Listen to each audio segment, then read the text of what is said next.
ሰበር ዜና ብፁዕ አቡነ ሳዊሮስ የመንበረ ፓትርያርክ ጠቅላይ ዋና ስራ አስኪያጅ ነው ተመደቡ።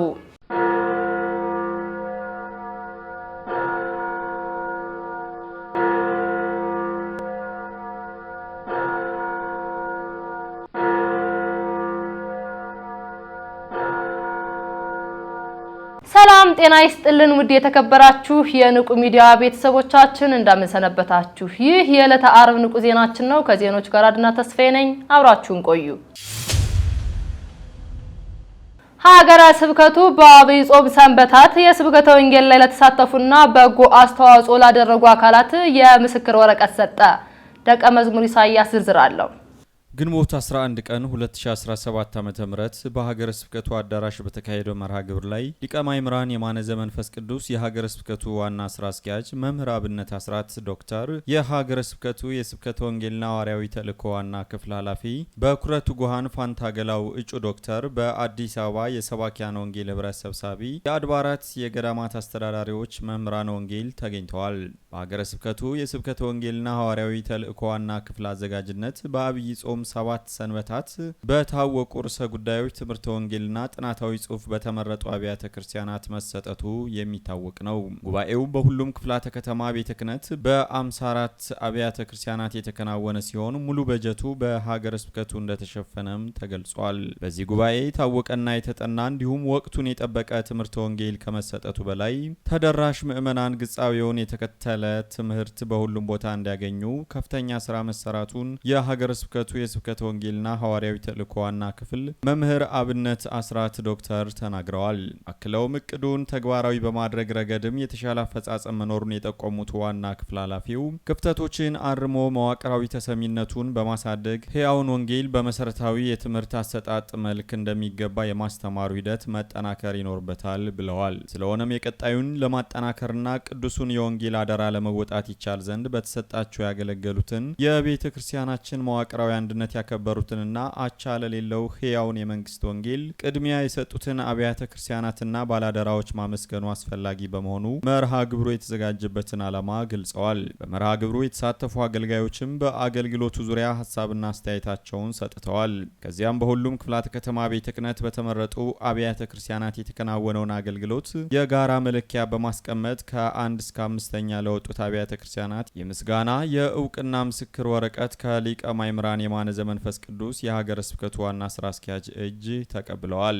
በየክፍላተ ከተማ ቤተ ክህነቱ በአንደኛነት ከተመሰገኑ አድባራት መካከል መልዕልተ አድባራት ቀራኒዮ መድኃኔዓለምና ቅዱስ ገብርኤል ቤተክርስቲያን፣ ፈረንሳይ ገነተ ኢየሱስ ገነተ ማርያም ቤተክርስቲያን፣ ቀጨኔ ደብረ ሰላም መድኃኔዓለም ቤተክርስቲያንና ሌሎች 4 አብያተ ክርስቲያናት ይገኙበታል። ከዚሁ ጋር በአብይ ጾም ሰንበታት በተመረጡ 54 አብያተ ክርስቲያናት በታወቁ ርዕሰ ጉዳዮች ትምህርትና ጥናታዊ ጽሑፍ ላቀረቡ መምህራን ወንጌል የምስጋናና የእውቅና ምስክር ወረቀት ከዋና ስራ አስኪያጁ እጅ ተቀብለዋል። ሊቀ ማእምራን የማነ ዘመንፈስ ቅዱስ የሀገረ ስብከቱ ዋና ስራ አስኪያጅ በሀገረ ስብከቱ የስብከተ ወንጌልና ሐዋርያዊ ተልእኮ ዋና ክፍል አዘጋጅነት በአብይ ጾም ሰንበታት የተሰጠውን የወንጌል አገልግሎት በእጅጉ አድንቀው አገልግሎቱን የመሩ የሀገረ ስብከቱ ዋና ክፍልና የሰባኪያን ወንጌል ህብረት እንዲሁም እስከ ታች ባለው የቤተክርስቲያናችን መዋቅር የተቀመጡትን አገልጋዮች አመስግነዋል።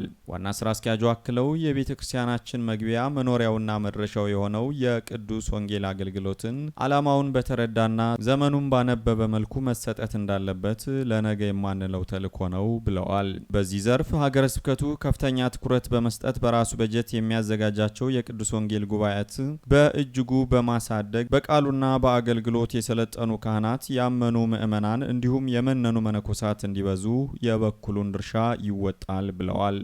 በሐዋሳ ለ5 ዓመት ትምህርታቸውን ሲከታተሉ የቆዩ 29 የግቢ ጉባኤ ደቀ መዝሙርትን እንደሚያስመርቅ ተናገረ።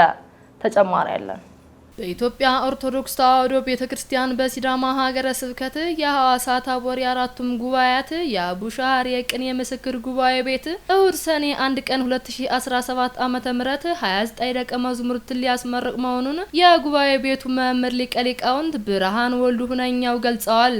በ2013 ዓመተ ምህረት የተመሰረተው ጉባኤ ቤት ላለፉት 5 ዓመት ከአባቶቻችን ከሊቃውንት የተማሩን ትርጓሜ በሲዳማ ክልል ሀገረ ስብከት ለመጀመሪያ ጊዜ ወንበር ተክለው ጉባኤ ዘርግተው ከ5 ዓመት በላይ ከሰኞ እስከ ዓርብ በመጻሕፍት ብሉያት፣ በመጻሕፍት ሐዲሳት፣ በመጻሕፍት ሊቃውንትና በመጻሕፍት መነኩሳት አቡሻር በትርጓሜ ያስተማራቸውን ደቀ መዝሙርት ሰኔ 1 ቀን 2017 ዓመተ ምህረት እንደሚያስመርጥ የገለጹ ሲሆን በተጨማሪም በቅዳሜና እሁድ መርሃ ግብር አዳጊ ህጻናትን አቡሻር ቅኔን በማስተማር ላይ የሚገኙ ይህንን ዕውቀት ለመቅሰም ላለፉት 28 ዓመታት ከተወለዱበት ከሲዳማ ለኩ ቅዱስ ጊዮርጊስ ጀምሮ በወሎ፣ በጎጃም፣ በጎንደር፣ በትግራይ እንዲሁም የመጨረሻ የትምህርት ጊዜያቸውን በአዲስ አበባ ታአካ ነገስታት በአተላ ማርያም ማሳለፋቸውን ገልጸዋል። ለመጀመሪያ ጊዜ የሚያስመርቋቸውን ደቀ መዝሙርት የመጽሐፍ ብሉያት በ4፣ መጽሐፍ ሐዲስ 17፣ የአቡሻር 1፣ የመጽሐፈ ሊቃውንት 7 በድምሩ 29 ደቀ መዝሙርቱን መሆናቸውንም አክለው ገልጸዋል። የሀገረ ስብከቱ ጽሕፈት ቤትን ጨምሮ ዋና ስራ አስኪያጁን በማመስገን አባቶቻችን ሊቃውንት ቤተክርስቲያንን ደክመው የተማሩትን ትምህርት ለልጆቻቸው አስተላልፈዋል። እኛም የተማርነውን ትምህርት ለልጆቻችን ልናስተላልፍና ስነ ልቦናዊ ዝግጅት ማድረግና እገዛ ሊደረግልን ያስፈልጋልም ብለዋል። ታች ያሉ አዳጊ ህጻናት ዘመናዊ ትምህርታቸውን ከነባሩ ትምህርት አዋደው እየተማሩ እስከ ጠረፍ ድረስ እንዲራቀቁ ማድረግ ይገባናልም ብለዋል። የአቋቋም መምህርና የዚህ ጉባኤ ቤት ተማሪ የሆኑት የኔታ ዘማርያም ሊቀ ሊቃውንት የኔታ ብርሃኑ ወልዱ ሁነኛው ለበርካታ ዓመታት ተዟዙረው የተማሩትን የቀሰሙትን ዕውቀትና በተወለዱበት ባደጉበት ስፍራ መጥተው ያስተማሩ መሆናቸውን በመግለጽ ላለፉት 5 ዓመታት በብዙ መድከማቸውን በማውሳት ተተኪ ደቀ መዝሙርትን እያፈሩ መሆናቸውንም ገልጸዋል። የምርጫ ዘመናቸውን እንደ ርስት ጉልበት የሚቆጥሩ አንዳንድ የሰበካ ጉባኤ አባላት የቤተ ክርስቲያን አገልግሎትን እየገደሉ እንደሆነ ተገለጸ። ደቀ መዝሙር ኢሳያስ ዝርዝር አለው። በተለያዩ አጥቢያ አብያተ ክርስቲያናት በሚገኙ የሰበካ መንፈሳዊ ጉባኤ አባላት መፍትሄ የሚያሻቸው የተለያዩ ችግሮች ይታዩባቸዋል። ለዚህም ከማህበረ ቅዱሳን የቴሌቪዥን ጣቢያ ጋር ቆይታ ያደረጉ ባሉ ችግሮችና መፍትሄዎች ዙሪያ አስተያየታቸውን ሰጥተዋል። በኩረት ጓሃን ደረጀ ሙልጌታ የማኅደረ ስብሐት ቅድስት ልደታ ለማርያም ቤተክርስቲያን የመንፈሳዊ ሰበካ ጉባኤ ምክትል ሊቀመንበር ሰበካ ጉባኤ የአንድ ቤተክርስቲያን ራስ ነው፣ የሚያስተላልፋቸው ውሳኔዎች ጥልቅ ነው ብለዋል።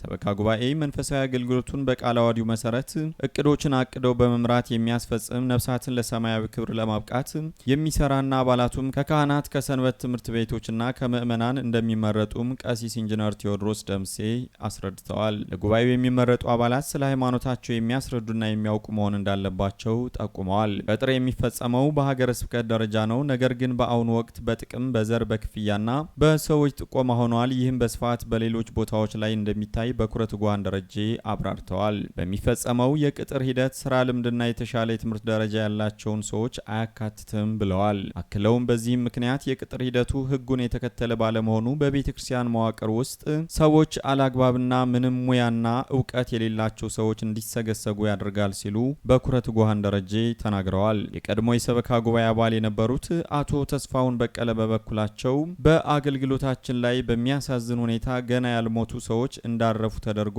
ደብዳቤ ተጽፎ ይመጣ እንደነበር አስታውሰዋል። በተለይም እውቀት ያላቸውን ሰዎች ከመቅጠር ይልቅ ገሸሽ በማድረግ እድሉን በማሳጣት ከአባቶች ጋር በመግባባት በዝምድና ማለትም የወንድሜ ያጎቴ ያክስቴ ልጅ ነው በማለት በሰበካ ጉባኤ መዋቅር ላይ የተመደቡ እንደሚገኙ ትዝብታቸውን ያብራራሉ። አክለውም ለሁሉም ነገር መነሻ ቃለ ዓዋዲ ነው ያሉ ሲሆን ቅጥር ተገቢውን መስፈርት ለሚያሟሉ አገልጋዮች ይፈጸማል እንጂ በአጥቢያ አይፈጸምም። ፈተና ባለበት ዓለም ላይ ሆነን ጤነኛ ባልሆነ መንገድ የመንፈሳዊ ማዕቀፉን ማዕከል ባላደረገ ሁኔታ እገሌ የእጅ መንሻ አቅርቧል፣ የእገሌ ዘመድ ነው እየተባለ ቅጥር እየተፈጸመ መሆኑም አያይዘው ጠቁመዋል። ቤተክርስቲያን የክርስቲያን ቤት ናት ያሉት በኩረት ጓሃን ደረጀ ምዕመናን ከሚያዩትና ከሚሰሙት አንጻር ምን አጨቃጨቀ በሚል አስተሳሰብ ሸሽተዋል። በዚህም ምዕመናኑ እንዳይመረጥ አድርጎታል ብለዋል። አቶ ተስፋውን በገለጻቸው ምዕመናን እርስ በርስ አለመተዋወቃቸው፣ በምርጫው ዕለት ማን እንደሚመርጡ አለማወቃቸው፣ በተለይም በቤተክርስቲያን አስተዳደር ቦታዎች ላይ ያሉ ሰዎች ለሚፈ የሚፈልጉት ነገሮች እንዲፈጽሙላቸው ከምርጫው በፊት በጥቅምና በገንዘብ በመተሳሰር ለእነርሱ አካሄድ ለሚሆኑ ሰዎች ስራዎችን እንደሚሰሩ ገልጸዋል። በተጨማሪም በኩረት ጓን ደረጃ የሚሰሩ የልማት ስራዎች በተቀመጠላቸው ጊዜ አያልቁም። ለዚህም በአውደ ምሕረት ላይ የሚሰበሰቡ ገንዘቦች በማያመች ሁኔታ የሚሰበሰቡ በመሆናቸው ለሚፈጠሩ የጥቅም ግጭቶች መነሻ ናቸው። በመሆኑም ሰበካ ጉባኤው ይህንን ችግር መቆጣጠር ባለመቻሉ የግለሰቦች መበልጸጊያ ሆነዋል ብለዋል። በማብራሪያቸው አያይዘውም የተማረ ፊደል የቆጠረ በዲግሪና በዲፕሎማ የትምህርት ደረጃ ያለ ሰው በሰበካ ጉባኤ መዋቅር ላይ አይፈለግም። ይልቁንስ በጡረታ የወጡ እናቶችና አባቶች እንዲመረጡ እንደሚደረግ ተናግረዋል። አንዳንድ የሰበካ ጉባኤ አባላት የምርጫ ዘመናቸውን እንደ ርስት ጉልት ይቆጥሩታል። ይህም የቅድስት ቤተክርስቲያን ቃለ ዓዋዲን መናድና ኢ-ክርስቲያናዊነት ተግባር ነው ሲሉ ገልጸዋል። የቤተክርስቲያን መንፈሳዊ አገልግሎት በተሻለ ሁኔታ እንዲቀጥል፣ አገልጋዮች በእውቀትና በኑሮ እንዲሻሻሉ፣ ምዕመናን ተሳትፏቸው እንዲጠናከር በሰበካ ጉባኤ ችግሮች መፈታት እንዳለባቸው አስተያየት ሰጪዎች በመልእክታቸው አሳስበዋል ሲል የዘገበው ማህበረ ቅዱሳን ቴሌቪዥን ነው። የቅዱስ ሲኖዶስ ምልአተ ጉባኤ በዛሬው ዕለት ባደረገው ስብሰባ የሚከተለውን ውሳኔ አስተላለፈ። ተጨማሪ ያለን ብፁዕ አቡነ ዲዮስቆሮስ የቅዱስ ሲኖዶስ ጸሐፊ፣ ብፁዕ አቡነ ሳውሮስ የመንበረ ፓትርያርክ ጠቅላይ ዋና ስራ አስኪያጅ፣ ብፁዕ አቡነ ሪያቆስ የሀዲያ ሀገረ ስብከት እንደያዙ የአዲስ አበባ ሀገረ ስብከት ሊቀ ጳጳስ፣ ብፁዕ አቡነ ናትናኤል ዘኮራዶር የቅድስት ኢየሩሳሌም ገዳም ሊቀ ጳጳስ፣ ብፁዕ አቡነ ናትናኤል ሜኒንቶሳን እንደያዙ የኮራዶር ሀገረ ስብከት እንዲመሩ፣ ብፁዕ አቡነ ሄኖክ የደቡብ አፍሪካ ሀገረ ስብከት ሊቀ ጳጳስ፣ ብፁዕ አቡነ እምባቆም የገዳማት መምሪያ ሊቀ ጳጳሱ ነው እንዲመሩ፣ ብፁዕ አቡነ ሙሴ አውስትራሊያን እንደያዙ የግቢ ገብርኤልና የበዓታ ለማርያም ገዳም ሊቀ ጳጳሱ ነው እንዲመሩም ተወስኗል። ግንቦት 15 ቀን 2017 ዓመተ ምህረት ከንቁ ሚዲያ ያደረስላችሁ ዜናዎች እኒን ይመስሉ ነበር። ቀሪዎቹን ከቀሪ የንቁ መርሃ ግብሮች ጋር አብራችሁ ቆዩ እያልን እኛ ከወዲሁ ተሰናበትናችሁ። ሰላም እግዚአብሔር ከእናንተ ጋር ይሁን። ቸር ሰንብቱ። ንቁ ኦርቶዶክስ ተዋህዶ የጸሎትና የንስሐ መርከብ ማህበር በእግዚአብሔር ፈቃድ በወንድማችን የኔነ ተስፋዬ አስተባባሪነት ከተመሰረተ ጊዜ ጀምሮ ከሚሰጣቸው ዘርፈ ብዙ መንፈሳዊ አገልግሎቶች መካከል የሐዋርያዊ አገልግሎትና ያሬዳዊ ዝማሬዎች አንዱ ነው። በዚህ ክፍል የኦርቶዶክሳዊ ተዋህዶ ቤተክርስቲያንን ዶግማና ቀኖና የጠበቁ ኦርቶዶክሳዊ ለዛ ያላቸው ለነፍስ እረፍትን የሚሰጡ ወቅታዊና ዘመኑን የዋጁ ስብከቶችና ያሬዳዊ ዝማሬዎችን በመላው ዓለም ለሚገኙ ተመልካቾቹ በንቁ ሚዲያና በኢትዮ ማህበር የዩቲዩብ ቻናል እያቀረበ ይገኛል። አገልግሎቱ በመላው ዓለም ለሚገኙ አማኞች ተደራሽ እንዲሆን በየዕለቱ የሚለቀቁ ስብከቶችንና መዝሙሮችን ላይክና ሼር ያድርጉ። እንዲሁም የዩቲዩብ ቻናላችንን ሰብስክራይብ በማድረግ የዚህ ታላቅ አገልግሎት ባላሻራ ይሁኑ። ንቁ ሚዲያ ርቱ የቤተ ክርስቲያን ልሳን